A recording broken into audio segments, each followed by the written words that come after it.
Hello dear learners, আজ আমি William শেক্সপিয়ারের একটি জনপ্রিয় কমেডি প্লে যেটি কিনা অ্যাজ ইউ লাইক ইট, এই কমেডিটি আমি বাংলায় আলোচনা করব। আমি খুব ইজিলি আর কি সামারাইজ করার চেষ্টা করব আর মেইন পয়েন্টগুলো এখানে তুলে আনার চেষ্টা করব। আশা করছি এই সামারি ভিডিওটি আপনাদের জন্য অনেক হেল্পফুল হবে। তো চলুন সামারিতে যাওয়া যাক। As You Like It is a pastoral comedy which is written by William Shakespeare, who widely regarded as the greatest writer in the English language and world's greatest dramatist. তো অ্যাজ ইউ লাইক ইট এটি একটি pastoral comedy. Pastoral বলতে গ্রামীণ জীবন নিয়ে আর কি আলোচনা আছে এখানে, বা নেচারের যে হচ্ছে কন্ট্রিবিউশনটা এই কমেডিতে আমরা পাবো, নেচারকে সিগনিফাই করা হয়েছে। আর এই কমেডিটি মূলত উইলিয়াম শেক্সপিয়ারের দ্বারা লিখিত হয়েছে, যিনি কিনা গ্রেটেস্ট রাইটারদের মধ্যে, ইংলিশ গ্রেটেস্ট রাইটারদের মধ্যে একজন, এবং হচ্ছে তাকে ওয়ার্ল্ডস গ্রেটেস্ট ড্রামাটিস্ট বলা হয়। It is a 5-act play. Love is the central theme of this comedy like other romantic comedies of Shakespeare. তো এটা একটা 5 অ্যাক্টের হচ্ছে একটা প্লে, আর শেক্সপিয়ারের হচ্ছে অন্য সব রোমান্টিক কমেডির মতো এই কমেডি ড্রামাটারও হচ্ছে সেন্ট্রাল থিম হচ্ছে লাভ। ঠিক আছে, এরপর the play begins with Orlando, the youngest son of the recently passed sir Roland de Boys. আচ্ছা, তো এরপর নাটকটা শুরু হয় ওরল্যান্ডোকে দিয়ে। ওরল্যান্ডো হচ্ছে রিসেন্টলি পাস্ট হওয়া বা রিসেন্টলি গত হওয়া ডিউক স্যার রোল্যান্ড ডি বয়েস, তার ছোট ছেলে। তো Orlando is treated harshly by his eldest brother Oliver. তো এখানে বোঝা যাচ্ছে স্যার রোল্যান্ড ডি বয়েস, তার দুটো ছেলে, বড় ছেলের নাম অলিভার এবং ছোটো ছেলের নাম অরল্যান্ডো। তো এখানে মূলত কিন্তু আমরা প্রোটাগনিস্ট হিসেবে প্রাইমারিলি অরল্যান্ডোকে দেখতে পারি, কারণ এখানে অরল্যান্ডোকে পজিটিভলি পোট্রে করা হয়েছে এই কমেডিতে, আর অলিভারকে একটু নেগেটিভ ক্যারেক্টার আর কি পোট্রে করা হয়েছে। যেমন এখানে অলিভার অরল্যান্ডোর বড় ভাই, তো তার বড় ভাই অরল্যান্ডোকে ছোটো ভাইয়ের মতো আর কি তাকে স্নেহ না করে তাকে একটু হার্শলি আর কি ট্রিট করতো, বা তার সাথে হার্শ বিহেভিয়ার করতো, অন্যভাবে দেখতো তাকে। Angry and frustrated Orlando challenges the court wrestler Charles to a fight. When Oliver learns about the wrestling fight, he encourages Charles to defeat and kill his own younger brother Orlando if possible. তো এতটুকু পরে কি বোঝা গেল যে Orlando basically তার যে এই ফেটটা, তার এই ভাগ্যটা, যে তার তো বাবা নেই, ঠিক আছে, ইভেন তার বড় ভাইও তার সাথে এত হার্শ বিহেভিয়ার করে, তার প্রতি জেলাস ফিল করে। তো তাকে হচ্ছে বিভিন্ন আর কি ফ্যাসিলিটিস দেয়া হচ্ছিল না, তার নিজের রাজ্য থাকা সত্ত্বেও তাকে অনেক ফ্যাসিলিটি থেকে বঞ্চিত করা হচ্ছিল, তাকে ফ্রিডম দেয়া হচ্ছিল না। তো এগুলো থেকে আর কি সে ফ্রাস্ট্রেটেড, হতাশ এবং অ্যাংরি হয়ে সে হচ্ছে চার্লস নামের একজন রেসলার আছে, তার সাথে হচ্ছে রেসলিং করার জন্য আর কি ডিসিশন নেয়। তো যখন অলিভার এই বিষয়টা জানতে পারে, আর চার্লস কিন্তু অনেক খ্যাত একজন রেসলার ছিলেন, তো অলিভার যখন এই বিষয়টি জানতে পারলেন যে তার ছোটো ভাই অরল্যান্ডো রেসলিং করতে যাচ্ছে চার্লসের সাথে, যেখানে কিনা তার মৃত্যুও হতে পারে, তো সেখান থেকে অলিভার হচ্ছে তাকে মানে বাধা দেওয়ার পরিবর্তে সে কী করে, চার্লসকে আরও বলে যে হ্যাঁ, তুমি হচ্ছে আমার ভাইয়ের সাথে রেসলিং করো এবং হচ্ছে তুমি তাকে পরাজিত করো, এটা আমি চাই, এবং পারলে তাকে মেরেও ফেলো যদি সম্ভব হয়। এভাবে আর কি অরল্যান্ডো চার্লসকে বলে, মানে সেই হচ্ছে শত্রুর পক্ষে এসে দাঁড়ায় এবং তার ভাইকে মেরে ফেলতে বলে, এরকম। A wrestling match is going to take place at the court of Duke Frederick, who has banished his elder brother, Duke Senior, and has taken his kingdom and throne. তো রেসলিং ম্যাচটা যেই জায়গায় হয় সেটা হচ্ছে ডিউক ফ্রেডরিকের হচ্ছে কোর্টে wrestling ম্যাচটা হয়। তো এখানে ডিউক ফ্রেডরিক দিয়ে হচ্ছে আরও কয়েকটা ক্যারেক্টার আমরা এখন পরিচয় পাবো। সেটা হচ্ছে ডিউক ফ্রেডরিক হচ্ছে ডিউক সিনিয়রের ছোটো ভাই, মানে এটা আরেকটা রাজার কাহিনী, যেখানে হচ্ছে ডিউক ফ্রেডরিক কী করেছে, ছোটো ভাই হওয়া সত্ত্বেও বড় ভাইয়ের রাজ্য থেকে বড় ভাইকে বিতাড়িত করে দিচ্ছে, মানে তাকে সরাই দিয়ে সে হচ্ছে তার বড় ভাইয়ের কিংডম এবং হচ্ছে তার যে সিংহাসন সেগুলো দখল করে নিয়েছে নেগেটিভলি। তো সেই ডিউক ফ্রেডরিকের কোর্টেই হচ্ছে এই wrestling match. Duke Frederick has a daughter named Celia who dears or loves her cousin Roland so much. তো এই ডিউক ফ্রেডরিকের এক কথায় ছোট রাজা, যে আর কি সিংহাসন দখল করে নিয়েছে, তার একটা মেয়ে ছিল যার নাম হচ্ছে সিলিয়া। এই কিন্তু পজিটিভ ক্যারেক্টার, সিলিয়া খুবই ভালো একটা মেয়ে, এবং সে হচ্ছে তার কাজিন রোজালিন্ড হচ্ছে ডিউক সিনিয়রের মেয়ে, যদিও ডিউক সিনিয়রকে বিতাড়িত করেছিল, কিন্তু ডিউক ফ্রেডেরিক রোজালিন্ডকে বিতাড়িত করেনি তার রাজ্য থেকে, কারণ তার মেয়ে সিলিয়া রোজালিন্ডকে খুব ভালোবাসতো, খুব অ্যাডর করতো, বড় বোন হিসেবে খুব স্নেহ করতো। এই জন্য তার মেয়ের কথা ভেবে রোজালিন্ডকে সে তাড়িয়ে দেয়নি তার রাজ্য থেকে। তো সিলিয়া হচ্ছে প্রচণ্ড তার কাজিন বা বোন রোজালিন্ডকে খুবই আর কি অ্যাডর করতো। Rosalind is the daughter of the banished Duke Senior. তো যেটা বললাম যে ডিউক সিনিয়রের হচ্ছে মেয়ে হচ্ছে Rosalind. Basically Celia is so much devoted to her cousin Rosalind, in any situation Celia stands for Rosalind. তো যেহেতু সিলিয়া হচ্ছে তার কাজিন বা বোন রোজালিন্ডের জন্য খুবই ডিভোটেড, মানে তার জন্য যে কোনো কিছু করতে পারে, তো যে কোনো সিচুয়েশনে, যে কোনো খারাপ পরিস্থিতি হোক ভালো পরিস্থিতি হোক, সিলিয়া সবসময় রোজালিন্ডের দিকেই বা রোজালিন্ডের পাশে দাঁড়ায়। Then we can see that the wrestling match is going to start. তারপর আমরা দেখব পরবর্তী সিনে যে রেসলিং ম্যাচটা শুরু হতে যাচ্ছে। In the match, Orlando defeats Charles and comes as victorious. তো রেসলিং ম্যাচে দেখা যায়, মানে যেটা আর কি সবাই আর কি আশা করছিল বা আশঙ্কা করছিল, ভয় করছিল যে হয়তো বা অরল্যান্ডোকে মেরে ফেলবে চার্লস, যেহেতু সে অনেক শক্তিশালী একটা রেসলার ছিল, কিন্তু তার বিপরীতটা পুরোপুরি ঘটে যায় ম্যাজিক্যালি আর কি। সেখানে কি হয় যে অরল্যান্ডোই হচ্ছে চার্লসকে ডিফিট করে, পরাজিত করে এবং সে জয়ী হয়ে ফিরে আসে। Duke is happy with Orlando, but when he learns that he is the son of his rival or enemy sir Roland, then he becomes cold with Orlando. তো প্রথমে হচ্ছে যেহেতু ডিউক ফ্রেডেরিকের কোর্টে হচ্ছিল, সে আর কি ম্যাচটা দেখে এবং হচ্ছে সে আনন্দিত হয় এবং অরল্যান্ডোর প্রতিও খুশি হয় যেহেতু সে ভিক্টোরিয়াস হয়েছিল। কিন্তু যখন সে জানতে পারলো যে সে হচ্ছে তার এনিমি বা তার প্রতিদ্বন্দ্বী স্যার রোল্যান্ড ডি বয়েসের ছেলে, তখন সে কি হয় একটু আর কি কঠোর হয় বা একটু কোল্ড টাইপের আর কি নেচার নিয়ে আসে তার মধ্যে অরল্যান্ডোর প্রতি। এক কথায় তার প্রতি একটু হার্শলি বিহেভ করা শুরু করে। When Duke goes away, Rosalind comes to Orlando, appreciates him and gives him a necklace of her as a reward for his grant. তো ডিউক ফ্রেডেরিক যখন চলে যায় তখন কি করে, রোজালিন্ড হচ্ছে অরল্যান্ডোর কাছে আসে এবং তাকে হচ্ছে অভিবাদন জানায়, অ্যাপ্রিসিয়েট করে তার জয় নিয়ে, এবং তাকে হচ্ছে রিওয়ার্ড হিসেবে বা হচ্ছে উপহার হিসেবে, যেহেতু সে জয়ী ছিল, একটা নেকলেস গিফট করে তার, এবং তাকে কংগ্রাচুলেট করে এরকম আর কি। Both fall in love with each other but do not express. তারা দুজনেই কিন্তু একে অপরকে পছন্দ করতো এবং সেখানেও আর কি সেরকম কিছু মনে মনে ফিল করতে থাকে, কিন্তু এক্সপ্রেস করে না, প্রকাশ করে না কেউই। For reason at the same time Duke Frederick banishes Rosalind too. এবং ঠিক এই কারণেই যে তারই হচ্ছে ভাতিজি আবার তার হচ্ছে এনিমির ছেলের সাথে এতটা ভালো বিহেভ করতেছে, তাকে নেকলেস দিচ্ছে, রিওয়ার্ড করতেছে, অ্যাপ্রিসিয়েট করতেছে। তো এগুলো দেখে কি করে, তখন ডিউক ফ্রেডেরিক আরও আর কি রাগে আগুন হয়ে যায়। তখন সে কী করে, ঠিক এই কারণে রোজালিন্ডকেও তার রাজ্য থেকে বিতাড়িত করে তার বাবার মতো, মানে রোজালিন্ডের বাবার মতো এবার রোজালিন্ডকেও তার রাজ্য থেকে বের করে দেয়। এরপর যখন রোজালিন্ডকেও বের করে দিল, তারপর আমরা কি দেখতেছি যে এখানে আরেকটা বিষয় বলে রাখি আগেই, যে সিলিয়া কিন্তু আমরা জানি কতটা ডিভোটেড বা কতটা ডেডিকেশন দেয় রোজালিন্ডের জন্য, এটা আমরা আগেই জেনেছি। তো রোজালিন্ডকে যখন বের করে দিল তখন কি হচ্ছে, সিলিয়াও তার সাথে বের হয়ে চলে আসে, তার বাবাকে কিছু না বলে রোজালিন্ডের সাথে সিলিয়াও বের হয়ে চলে আসে। To find his father Duke senior, Rosalind decides to go to the forest of Arden where Duke Senior was also living. তো যখন রোজালিন্ডকে বের করে দেওয়া হলো তখন সে ভাবলো তার বাবাকে তাকে খুঁজতে হবে, ডিউক সিনিয়রকে। সেহেতু সে সিদ্ধান্ত নেয় যে সে হচ্ছে ফরেস্ট অফ আর্ডেনে ঢুকবে। এই ফরেস্ট অফ আর্ডেন কিন্তু খুবই একটা সিগনিফিক্যান্ট প্লেস, এখানে মানে নেচারের যে হচ্ছে এখানে একটা প্রশংসা করা হয়েছে বা প্যাস্টোরাল লাইফ নিয়ে যে আর কি কথা বলা হয়েছে, এইটা হচ্ছে এই ফরেস্ট অফ আর্ডেন থেকে আমরা আর কি খুঁজে পেতে পারবো আর কি এই নেচারের সিগনিফিক্যান্সটা। তো এই ফরেস্ট অফ আর্ডেনে কিন্তু ডিউক সিনিয়র, মানে যাকে অলরেডি বিতাড়িত করা হয়েছিল, বড় রাজা, সে হচ্ছে বাস করতেছিল। তো সেখানে তাকে খোঁজার জন্যই আর কি তখন রোজালিন্ডো এই বনেই প্রবেশ করে, আর্ডেনে। She goes there and Celia also goes with her without telling anyone.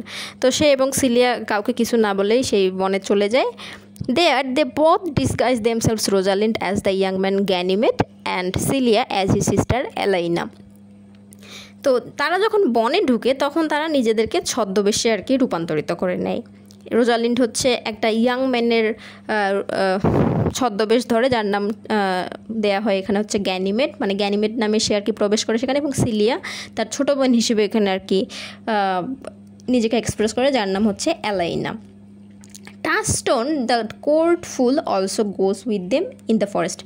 R court fool Touchstone এটা একটা ইনসিগনিফিক্যান্ট ক্যারেক্টারে বলা যায়, বাট তাদের সাথে আর কি ওই ফরেস্টে ওই দুজনের সাথে টাস্টনও চলে যায়। Coincidentally, having fear of life, Orlando also leaves his home with his father's servant Adam to the forest of Arden. এবং কোইন্সিডেন্টলি এখানে কি হচ্ছে যে মানে নিজের জীবনের ভয় নিয়ে, মানে সে আর কি অরল্যান্ডো হচ্ছে বুঝতে পারতেছিল যে তার ভাই তাকে যখন তখন মেরে দিতে পারে বা তার সাথে কোনো খারাপ কিছু হতে পারে এই রাজ্যে থাকলে। এই নিজের জীবনের ভয় নিয়ে অরল্যান্ডো মানে তার রাজ্য থেকে পালিয়ে আসে এবং তার সাথে হচ্ছে তার বাবার সার্ভেন্ট বা চাকর অ্যাডামও আসে তার সাথে, এবং এরা দুজনে ওই একই জায়গা ফরেস্ট অফ আর্ডেনে প্রবেশ করে নিজের জীবনের ভয়ে আর কি। Meanwhile, in the forest, Duke Senior and his followers live a simple life appreciating nature.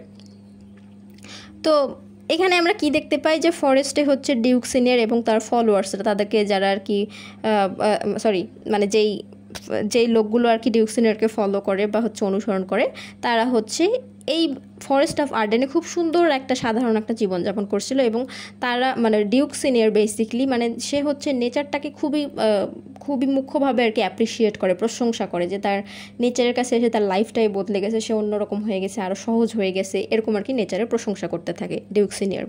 Basically Duke Senior was very happy here. To him it's a place of freedom where societal certains are relaxed, where there is no touch of artificiality of court life. তো আসলে Duke senior এখানে এসে খুবই খুশি ছিল এবং খুব সুখী একটা জীবনযাপন করছিল, এবং তার কাছে হচ্ছে এটা একটা স্বাধীনতার জায়গা। সে এখানে কোনো মানে প্রতিবন্ধকতা বা বাধ্যবাধকতার মতো একটা জায়গায় নেই। এখানে সে স্বাধীনতা পেয়েছে, নিজের মতো করে বাঁচতে পারতেছে, এবং যেখানে কোনো সামাজিক বিধিনিষেধ নেই, সব কিছু আর কি নর্মালি থাকবে, সবাই যার যার মতো করে থাকবে, এবং এখানে কোনো কৃত্রিমতার আর কি কোনো স্পর্শতা নাই। এক কথায় কি বলবো, আর্টিফিশিয়ালিটি বলতে তো কৃত্রিমতাই হয়। এক কথায় কাউকে আর কি কোনো কিছু ভান করে বা কোনো অভিনয় করে চলতে হয় না। এখানে যে যার মতো সহজ সরল জীবনযাপন করতে পারে, কোর্ট লাইফের মতো এখানে আর কি অত অ্যারিস্টোক্রেটিক লাইফ লিড করতে হচ্ছে না। The characters reconnect with nature and experience personal growth. এখানে কি হচ্ছে, এখানে আমরা দেখব যে এই প্লেটাতে প্রত্যেকটা ক্যারেক্টার নেচারের সাথে, প্রকৃতির সাথে হচ্ছে নিজেকে রিকানেক্ট করে ফেলবে, এবং নিজে মানে যখনই প্রকৃতির সাথে মিশে যাচ্ছে তখনই তাদের একটা পার্সোনাল গ্রোথ আর কি লক্ষ্য করা যাবে। মানে খারাপ থেকে ভালো হচ্ছে বা হচ্ছে ডিসঅ্যাপয়েন্টমেন্ট থেকে সে হচ্ছে একটা হ্যাপিলি লাইফ লিড করতেছে, এই ধরনের গ্রোথ আমরা দেখতে পারবো, পার্সোনাল গ্রোথ। এক কথায় নেচারের সংস্পর্শে আসার সাথে সাথেই তাদের লাইফটা আরেকটু উন্নত হতে থাকবে। এই প্লেতে আমরা সেটা দেখবো, মানে প্রত্যেকটা ক্যারেক্টারের সাথেই। Here in the forest Duke Senior appreciates the beauty of nature. তো যেটা বললাম যে পার্সোনাল গ্রোথ হবে, তো এখানেও ডিউক সিনিয়র এসেও তার লাইফের যে হচ্ছে মিনিংটা খুঁজে পাচ্ছিল, ফ্রিডমটা পাচ্ছিল, যার কারণে সে হচ্ছে নেচারের সৌন্দর্য নিয়ে আর কি প্রশংসা করতে শুরু করে এবং নেচারের মধ্যেই মিশে যেতে চায়। এই ধরনের একটা ছবি ফুটে আসে আর কি। Moving on the way Adam feels hungry and become unable to walk, then they wanders in the forest to meet their hunger and for help. Then Orlando meets the banished Duke Senior. তারপর আমরা কি দেখতে পাচ্ছি যে Orlando আর Adam যখন আর কি বনের মধ্যে প্রবেশ করলো, তো হাঁটতে হাঁটতে আর কি তাদের তো একটা রেসিডেন্ট লাগবে তাই না থাকার জন্য। তো হাঁটতে হাঁটতে কি হচ্ছে, অ্যাডাম খুবই ক্ষুধার্ত হয় এবং সে আর কি হাঁটতে পারতেছিল না। তো তখন কি হয় যে ওই বনের মধ্যেই তারা আর কি দুজনে ঘুরতেই আর কি দুজনের মধ্যে তো খিদা চলেই আসে, সাথে মানে তারা সাহায্য আর কি সিক করতে চাচ্ছে, এরকম মানে তাদের একটা সাহায্য দরকার কিছু খাওয়ার জন্য, তাদের ক্ষুধা মেটানোর জন্য। তখন সে কি করে, ওই জায়গায় ঘুরতে ঘুরতে ব্যানিশ ডিউক যেটা ছিল, ডিউক সিনিয়র, রোজালিন্ডের বাবা যাকে বলা হচ্ছে, রোজালিন্ডের বাবা ডিউক সিনিয়রের সাথে তাদের দেখা হয়ে যায়। Duke Senior and his fellows and followers served them food and hospitality. তারপর কি করে ডিউক সিনিয়র হচ্ছে তারা যেখানে থাকে ওই দুইজনকে সেখানে নিয়ে যায়, এবং তার অনুসরণকারীরা এবং ডিউক সিনিয়র তাদের দুইজনের, এক কথা অরল্যান্ডো আর অ্যাডামসের অনেক ভালো খাতির যত্ন করে, তাদেরকে খাবার দেয়, তাদেরকে সেখানে অনেক মানে একটা হসপিটালিটি, আত্মীয়তা সুন্দর করে দেখায়। Being deeply in love with Rosalind, Orlando writes love verses on the trees of the forest. Rosalind learns about the presence of Orlando in the forest and desires to meet him. এরপরে আমরা কি দেখি যে Orlando তো রোজালিন্ডকে পছন্দ করে, তো তা মানে পছন্দ করার পর রোজালিন্ডের যখন সে মানে ওর কোনো দেখাই পাচ্ছিল না, তখন কি করে তার প্রতি আরও তার লাভটা ডিপ হয়ে যায়। তখন কি করে সে হচ্ছে ওই বনের যে গাছ আছে না, গাছের মধ্যে হচ্ছে সে লাভ ভার্সেস বা হচ্ছে মানে ভালোবাসার কোটেশন বা লাইন্সগুলো সে আর কি রোজালিন্ডকে উদ্দেশ্য করে বনে লিখতেছিল আর কি অরল্যান্ডো। তো এগুলো সামহাও রোজালিন্ডের চোখে এসে পড়ে, সেই গাছের লেখাগুলো, লাভ ভার্সগুলো বা লাভ কোটেশনগুলো। তো যখন রোজালিন্ড এগুলো আর কি দেখে তখন সে বুঝতে পারে যে অবশ্যই তাহলে অরল্যান্ডো এই বনেই আসে এবং সে চায় যে তার সাথে যেন তার দেখা হোক, এরকম করে আর কি রোজালিন্ড আর কি ভাবে। On meeting Orlando, Rosalind in disguise inquires about his love story and his beloved, like for whom he has written a number of love verses on the trees. তো যখন ফাইনালি অরল্যান্ডোর সাথে রোজালিন্ডের দেখা হয়, তো এখানে কিন্তু রোজালিন্ড হচ্ছে ছদ্মবেশেই ছিল, গ্যানিমেডের ছদ্মবেশে। তো অরল্যান্ডোর সাথে যখন সেই গ্যানিমেড বা রোজালিন্ডের দেখা হয়, তখন গ্যানিমেড হয়েই আর কি রোজালিন্ড আর কি অরল্যান্ডোকে জিজ্ঞেস করে, মানে তার লাভ নিয়ে আরও এনকোয়ারি করে যে হচ্ছে কি সে কি আসলেই হচ্ছে রোজালিন্ডকে ভালোবাসে কি না, এবং সে আসলেই পছন্দ করে কি না, এবং সে যে এই ভার্স বা লাভ কোটেশনগুলো গাছে গাছে লিখেছে এগুলো কার জন্য লেখা হয়েছে, এগুলো কি সত্যি কিনা, এইসব আর কি এনকোয়ারি করতে থাকে। মানে যদিও সে সব কিছু জানে, কিন্তু তার মানে সত্যতা যাচাই করার জন্য রোজালিন্ড কী করে অরল্যান্ডোকে বারবার এগুলো কথা ঘুরে ফিরে। After knowing about the depth of his love for Rosalind and knowing the situation of his lovesick heart, she in disguise of Ganymede offers to cure him. তো যখন রোজালিন্ড জানতে পারলো যে না, অরল্যান্ডো আসলে সত্যি করেই তাকে ভালোবাসে এবং তার মনের অবস্থা খুবই খারাপ, যেহেতু সে রোজালিন্ডকে পাচ্ছিল না বা দেখতে পাচ্ছিল না এবং তাকে অনেক ভালোবাসে, তো এই বিষয়গুলো মানে এটসেট্রা, এই ট্রু লাভ, এই বিষয়গুলো যখন রোজালিন্ড বুঝতে পারে, তখন সে কি করে যে সে কিন্তু এখনও ছদ্মবেশে আছে, গ্যানিমেডের মানে একটা ছেলে হিসেবে ছদ্মবেশেই আছে অরল্যান্ডোর সামনে। তো সে হচ্ছে অরল্যান্ডোকে বলে, ঠিক আছে, আমি তোমার এই খারাপ মনের অবস্থাটা বা তুমি যে ডিসঅ্যাপয়েন্টেড হয়ে আছো রোজালিন্ডের প্রেমে, তো এই বিষয়টা আমি একটু সারিয়ে তোলার চেষ্টা করব তোমাকে অন্য কোনো ওয়েতে। She asks Orlando to consider as Rosalind and to court at her every day for practice, though in real she was real Rosalind. তখন সে কী করে এভাবে বলে যে চলো একটা কাজ করি, অরল্যান্ডোকে বলে যে চলো একটা কাজ করি, তুমি হচ্ছে প্রতিদিন আমার কাছে আসবে আর এসে আমাকে রোজালিন্ডের মতো ভাববে, বা আমি হচ্ছে রোজালিন্ডের একটা প্লে করব, এবং এভাবে তুমি আমার কাছে কিভাবে তার প্রতি লাভটা এক্সপ্রেস করবে যখন তার সাথে তোমার দেখা হবে, তো তার প্রতি তুমি তোমার ভালোবাসাটা কিভাবে এক্সপ্রেস করবে, এই বিষয়টা তুমি প্রতিদিন আমার সাথে প্র্যাকটিস করবে। আমি রোজালিন্ডের অ্যাক্টিং করব আর তুমি হচ্ছে তার প্রতি যে তোমার ভালোবাসাটা সেটা নিবেদন করার একটা প্র্যাকটিস করবে রেগুলার, এভাবে আর কি তাকে বলে। যদিও কিন্তু আসলেই সে রোজালিন্ডে ছিল, কিন্তু সে হচ্ছে আরেকটু আর কি বলবো, মজা নেওয়ার জন্য বা যাচাই বাছাই করার জন্য রোজালিন্ড আর কি এখনও তার আসল রূপে ফিরে আসতেছিল না। সে বলতেছিল আমি গ্যানিমেড হিসেবেই তার সাথে আগে এগুলো নিয়ে বিষয়গুলো দেখব। She tells him that she would act as Rosalind. She will be the fanciful, smiling, sorrowful, happy, tearful, naughty, etc. And he will have to handle her in every situation. In this way, he will cure a lovesick heart. তখন Rosalind কি বলতেছে যে ও কিন্তু গ্যানিমেডের রূপেই আছে, সে বলতেছে কি সে রোজালিন্ডের হয়ে অ্যাক্ট করবে, মানে রোজালিন্ডের মতো করে অ্যাক্ট করবে, এবং সে এখানে অনেক ফ্যান্সিফুল মানে কল্পনাপ্রবণ, হাস্যরসাত্মক, মানে যে সবসময় হাসবে, সরফুল দুঃখ ভারাক্রান্ত বা খুশি, কান্না করে, নটি, এই টাইপের আর কি ক্যারেক্টারগুলো প্লে করবে রোজালিন্ড হিসেবে। এবং অরল্যান্ডোকে এই বিষয়গুলো বা এই সিচুয়েশনগুলো, সরফুল, স্মাইলিং, ফ্যান্সিফুল, টিয়ারফুল, নটি, এই সিচুয়েশনগুলো প্রত্যেকটা সিচুয়েশন তাকে হ্যান্ডেল করতে হবে, মানে রোজালিন্ড যেমন অ্যাক্ট করবে সেইভাবে তাকে হ্যান্ডেল করতে হবে। তো এভাবেই হচ্ছে তার লাভসিক হার্টটা কিওর্ড হবে বা আরোগ্য লাভ করবে, এ ধরনের কথাবার্তা আর কি গ্যানিমেড বলে, যে কিনা আসলে। Orlando agrees and promises to return back within 2 hours, but he doesn't come. Rosalind becomes quite restless. She can't bear solitude. তো অরল্যান্ডো তারপর এই বিষয়টার উপরে রাজি হয় এবং সে বলে যে আমি ঠিক 2 ঘন্টা পর ফিরে আসবো, এসে মানে সে প্র্যাকটিস করবে এই বিষয়গুলো। কিন্তু সে আর আসে না। রোজালিন্ড এই বিষয়টার জন্য অনেক উদ্বেগ হয়ে পড়ে আর কি, সে মানে টেনশনে পড়ে যায় যে কী ব্যাপার, সে 2 ঘন্টা হয়ে গেল আসছে না কেন। তো সে হচ্ছে এই একাকিত্বটা আর কি সহ্য করতে পারে না। While waiting for Orlando she sees Oliver coming to her. যখন সে অরল্যান্ডোর জন্য অপেক্ষা করছিল তখন দেখে যে অলিভার তার কাছে আসতেছে, এক কথায় অরল্যান্ডোর বড় ভাই Oliver. Oliver tells about his identity. He reveals to her that he is the culprit. তখন কি করে যে অলিভার হচ্ছে তার কাছে এসে তার আইডেন্টিটি নিয়ে বলে এবং সে এটাও প্রকাশ করে যে আসলে সেই হচ্ছে দোষী বা কালপ্রিট, মানে তার জন্য হচ্ছে অরল্যান্ডো, তার দোষের কারণে অরল্যান্ডো এরকম বনে চলে এসেছে, সে মারতে চেয়েছিল অরল্যান্ডোকে, এটসেট্রা সবগুলো আর কি তার দোষ আর কি তার সামনে প্রকাশ করে দেয়।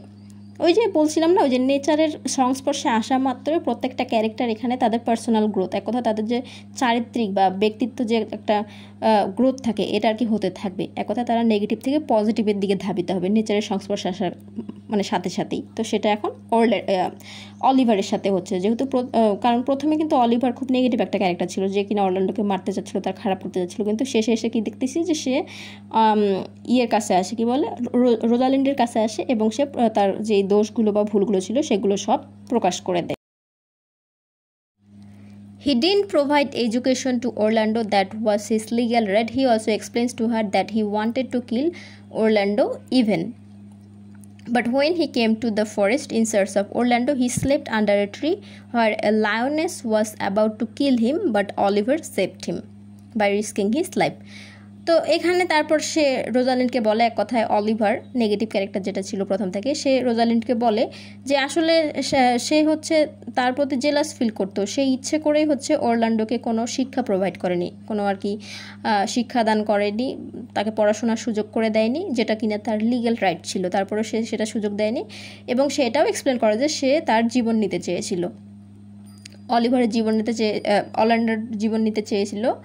আর তারপর হচ্ছে এটা একটা কাহিনী তার কাছে শেয়ার করে, রিসেন্ট একটা কাহিনী, যে সে হচ্ছে অরল্যান্ডোকে খোঁজার জন্য এই বনে ঢুকেছিল এবং সে যখন একটা গাছের নিচে ঘুমিয়ে পড়েছিল তখন একটা ফিমেল সিংহ আর কি তাকে হচ্ছে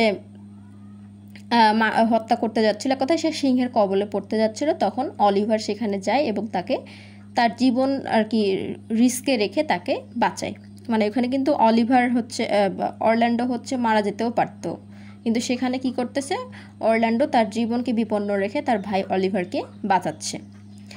He also tells Rosalind that Orlando is wounded and he has sent him to tell Rosalind about the incident. তখন সে হচ্ছে রোজালিন্ডকে এটা বলে যে আসলে এই দুর্ঘটনাটার পর থেকে অরল্যান্ডো ক্ষতবিক্ষত হয়েছে এবং সেই হচ্ছে রোজালিন্ডের কাছে তাকে পাঠিয়েছে এই ঘটনাটা সম্বন্ধে জানাতে। Upon learning this, Rosalind rushes toward wounded Orlando and decides to tell the whole truth about herself. এই সব কিছু জানার পর রোজালিন্ড খুবই আর কি উদ্বিগ্ন হয়ে পড়ে এবং সে তাড়াতাড়ি আর কি ক্ষতবিক্ষত অরল্যান্ডোর কাছে যায় এবং সে সিদ্ধান্ত নেয় যে এখন পর্যন্ত যেগুলো ছদ্মবেশী রূপে হচ্ছে তার সাথে সে কাহিনীগুলো করতেছিল, সে সিদ্ধান্ত নেয় যে সে সব সত্য ঘটনা আর কি অরল্যান্ডোকে নিজেই বলে দিবে, আর কোনো কিছু ছদ্মবেশ বা কোনো মিথ্যা কথা বলবে না তাকে। Celia and Oliver also fall in love with each other, এবং এই ইনসিডেন্টে আরেকটা বিষয় দেখা যায় যে সিলিয়া আর অলিভারও একে অপরকে পছন্দ করে এবং একে অপরের প্রতি প্রেম নিবেদন করে। Only then the third brother of Orlando, Jacques, appears with the news that Celia's father, Duke Frederick, has transformed into an honest, kind and gentleman after being inspired by a religious and pious, and he is willing to offer the throne again to Duke Senior. ঠিক ওই সময়ই Orlando 3 number ভাই, যাকে নাটকের কোথাও এর আগে দেখা যায়নি, সেই এন্ড মুহূর্তে এসে আর কি তাকে রিভিল করা হয়। অরল্যান্ডো 3 নাম্বার ভাই জ্যাক্স, সে একটা খবর নিয়ে আসে যে সিলিয়ার বাবা ডিউক ফ্রেডরিক, যে কিনা খুবই নেগেটিভ বা ভিলেন ক্যারেক্টার ছিল প্রথম থেকে এখানে, সে কি করতেছে যে ডিউক ফ্রেডরিক একটা খুবই নেগেটিভ বা খারাপ মানুষ থেকে একটা খুবই সৎ, দয়ালু এবং ভদ্রলোকে পরিণত হয়েছে। কিভাবে হলো? ওই যে সেও কিন্তু ফরেস্টে পার্ডেনে এসেছে এবং নেচারের অবশ্যই এখানে কন্ট্রিবিউশন আছে। তো নেচারের কন্ট্রিবিউশনটা ডিরেক্টলি না দেখে এভাবে দেখানো হয়েছে যে সেই বনে এসে একটা ধার্মিক এবং এক কথা সাধু লোকের মতো, বা যারা হচ্ছে কি বলবো তপস্যা করে, এই ধরনের একটা লোকের সাথে তার দেখা হয় এবং পরিচয় হয় এবং তার সাথে কথাবার্তা বলার পর তার মন মানসিকতাটাও কনভার্ট হয়ে গেছে নেগেটিভ টু পজিটিভের দিকে। সেও এখন তার মতো দয়ালু এবং ধার্মিক মাইন্ডের হয়ে গেছে এবং এই সব মন মানসিকতা আসার জন্য সে এখন তার দোষ বা পাপটা বুঝতে পেরেছে, এবং যার কারণে মানে এইসব রিয়েলাইজেশনের জন্য সে এখন এটা সিদ্ধান্ত নিয়েছে যে সে যেই থ্রোনটা বা যেই কিংডম বা রাজ্যটা হচ্ছে তার বড় ভাইয়ের কাছে ছিনিয়ে নিয়েছিল, সে এটা ডিউক সিনিয়রকে আবার ফেরত দেবে। তার বড় ভাই ডিউক সিনিয়রকে তার রাজ্য তাকে ফিরিয়ে দেবে, সে আর কোনো সিন করবে না। Then the play ends with a joyful dance to celebrate the marriage of Celia and Oliver and Rosalind Orlando. তারপর যখন সব কিছু ঠিক হয়ে যাচ্ছে, যে সবাই আর কি নেগেটিভ থেকে পজিটিভ চরিত্রে ফিরে এসেছে, সব কিছু ঠিকঠাক নর্মাল, তখন এই প্লেটা শেষ হয়ে যায়। মানে এখানকার লিড যে ক্যারেক্টারগুলো তাদের বিয়ের মাধ্যমে, যেমন হচ্ছে সিলিয়া এবং অলিভারের বিয়ে এবং রোজালিন্ড এবং অরল্যান্ডো এদের বিয়েতে যে জয়ফুল একটা ডান্স হচ্ছিল, এটা সেলিব্রেট করে এই প্লেটা শেষ হয়ে যায়। তো এই ছিল অ্যাজ ইউ লাইক কমেডি প্লেটির বাংলা সামারি। আশা করি ভিডিওটি আপনাদের জন্য হেল্পফুল হবে। আর ভিডিওটি ভালো লেগে থাকলে অবশ্যই আমার ভিডিওটি শেয়ার করবেন, দেখবেন এবং আমার চ্যানেলটি সাবস্ক্রাইব করে দেবেন। Thank you.